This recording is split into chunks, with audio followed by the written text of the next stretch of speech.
And नमस्ते। कैसे हैं आप सब लोग? मेरा नाम है मनीषा यादव। मैं एक एस्ट्रोलॉजर, न्यूमरोलॉजिस्ट और वास्तु एक्सपर्ट। आपने अक्सर मुझे स्पेसक्राफ्ट एस्ट्रोलॉजी की वीडियोस में, उस चैनल की वीडियोस में देखा होगा। आज हम बात करेंगे वास्तुशास्त्र के बारे में। वास्तुशास्त्र को लेकर लोगों के दिमाग में बहुत अलग अलग और बहुत गलत बातें हैं कि वास्तुशास्त्र क्या है। एक्चुअली इस कॉन्सेप्ट को लेके ही मैंने लोगों को कंफ्यूज देखा है। तो मैं आज आपका ये कंफ्यूजन दूर करने के लिए आई हूँ कि वास्तुशास्त्र बेसिकली है क्या है और वास्तु का मीनिंग क्या है। अब वास्तु का जो मीनिंग है वो बहुत सिंपल है। वास्तु जो है वो दो शब्दों से मिलकर बना है, वास और तू। वास मतलब जहाँ कोई रहे या हमारे रहने की जगह, और तू यहाँ भगवान को, ईश्वर को माना गया है।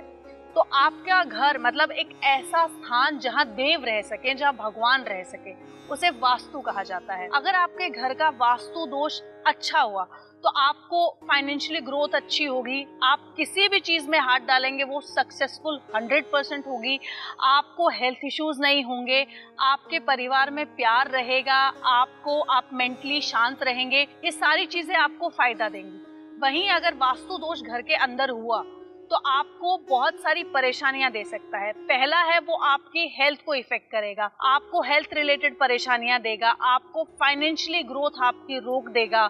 आप अगर कोई नया बिजनेस शुरू करेंगे या कोई भी अगर आप नया काम शुरू करेंगे तो वहां पर आपको रुकावटें फेस होंगी, आपके घर में लड़ाई झगड़े रहेंगे, अननेसेसरी के डिस्टर्बेंस, अननेसेसरी के थॉट्स आपके दिमाग में आएंगे, आप अपने पास्ट के बारे में ज्यादा सोचेंगे, अपने आज और कल से ज्यादा। तो अगर वास्तु दोष हुआ तो आपको ये परेशानियां फेस करनी पड़ सकती हैं। अब है कि वास्तुशास्त्र कितने सालों से फॉलो किया जाता है। वास्तुशास्त्र कहा जाता है कि 300-400 सालों से फॉलो किया जाता है।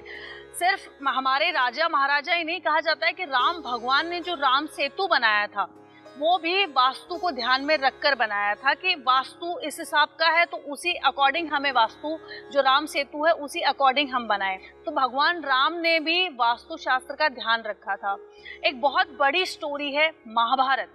कहा जाता है कि महाभारत के पीछे, युद्ध के पीछे भी कहीं ना कहीं वास्तु दोष है। विजयनगरी की जो माया सभा है वहां पर कहा जाता है कि एक बहुत बड़ा वास्तु दोष था, इसकी वजह से महाभारत युद्ध हुआ। कहते हैं कि माया सभा के जो परिसर के जो वो बिल्डिंग है उसके बीचों बीच में एक तालाब था, और अकॉर्डिंग टू वास्तु अगर किसी परिसर में या किसी घर में या किसी भी परिसर के बीच में, बिल्डिंग के बीच में अगर जल है यानी पानी है तो वो एक बहुत बड़ा वास्तु दोष है, वो एक बहुत बड़ा वास्तु दोष क्रिएट करता है। तो अब आप देखिए, इस एक वास्तु दोष ने महाभारत युद्ध किया और लगभग एक पीढ़ी को खत्म कर दिया। तो वास्तु दोष इतना बुरा है।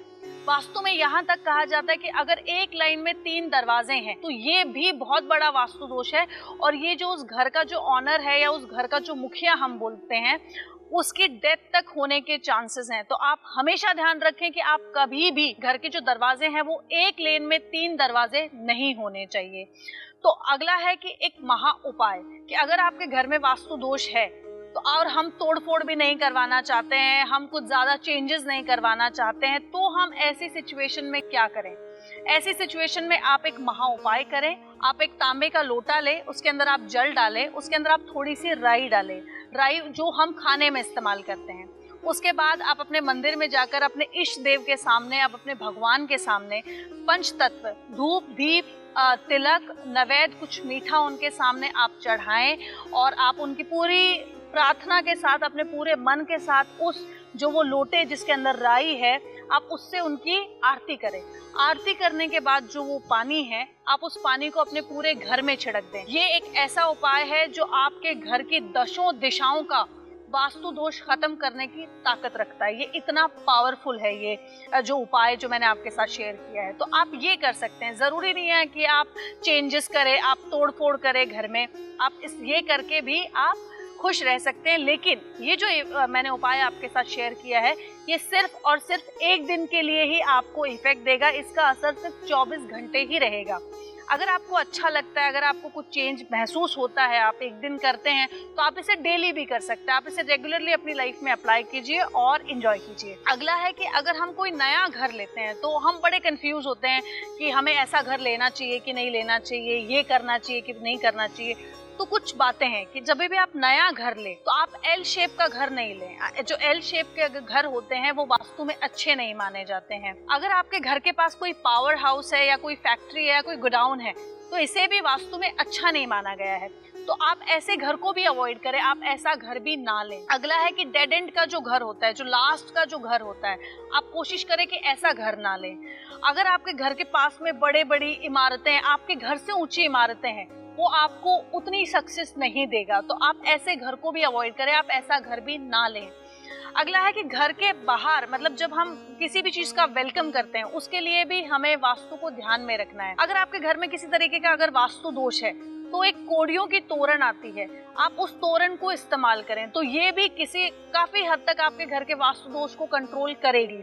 तो कोड़ियों की तोरण का आप इस्तेमाल करें। आप अगर अपने घर के बाहर गणपति की मूर्ति लगाते हैं तो आप उसकी फेसिंग बाहर की तरफ सूंड ना करके आप अंदर की तरफ सूंड रखें, क्योंकि कहा जाता है कि गणपति की जो सूंड होती है उसमें समृद्धि होती है। तो आप हमेशा समृद्धि को अपने घर में लेकर आएंगे ना, तो आप जब गणपति की जो प्लेसिंग करें जो उस मूर्ति की, तो आप सूंड वाला हिस्सा अपने घर के अंदर की तरफ करें। नेक्स्ट है शू रैक। मैंने अक्सर लोगों को ये इतनी बड़ी गलती करते हुए देखा है कि लोग अपने घर के एंट्रेंस पे या एंट्री पार्ट पे ही अपना शू रैक रख देते हैं। तो आप किसी अच्छी या बुरी, आप किसी भी चीज का वेलकम आप किसी अच्छी चीज से ही करोगे, आप शू रैक से तो नहीं करोगे। तो आपको पहली फुर्सत में उस शू रैक को वहां से उठाकर कहीं और जगह पर शिफ्ट करना है, ऐसी जगह पर जहां पर कि किसी एंट्रेंस के ऊपर वो ना आए। तो ये कुछ छोटी छोटी बातें मैंने आपके साथ शेयर करी हैं, आप इन्हें अप्लाई कीजिए अपनी लाइफ में और एंजॉय कीजिए।